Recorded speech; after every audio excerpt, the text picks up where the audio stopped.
Hello people, welcome to our channel the never ending talks. And ఈరోజు mini vlog చూస్తున్నారు కదా. మేమైతే మానసాదేవి టెంపుల్కి వెళ్తున్నాం. మా దగ్గరలో ఉంటుంది, ఒక 1 అవర్ జర్నీ. అండ్ ఆ టెంపుల్ చాలా ఫేమస్ అండ్ పవర్ఫుల్ అని చెప్పి విన్నాం. మేము ఇదైతే ఫస్ట్ టైం వెళ్ళడం. అండ్ చూడండి ఎంతమంది ఉన్నారో. ట్యూస్డే ఫ్రైడే మాత్రం అక్కడ చాలామంది ఉంటారు. దీని proper location Karimnagar district, Kasimpet village. And ఇది చాలా ఫేమస్ టెంపుల్. మీరు ఎప్పుడైనా విజిట్ చేస్తే కామెంట్ చేయండి.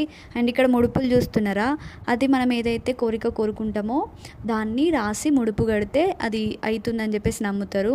అండ్ ఇది గర్భగుడిలో చూడండి ఎంతమంది రష్ ఉన్నారో. మేమైతే ట్యూస్డే వెళ్ళినాం, సో అందుకే ఇంతమంది ఉన్నారు. నార్మల్ డేస్ అంతమంది ఉండరు, ట్యూస్డే ఫ్రైడే చాలామంది ఉంటారు. అండ్ ట్యూస్డే ఫ్రైడే దేవత నిజంగానే ఉంటుందని చెప్పేసి అంటారు. సో మీరు కనుక విజిట్ చేయకపోతే విజిట్ చేయండి. Thank you, bye bye.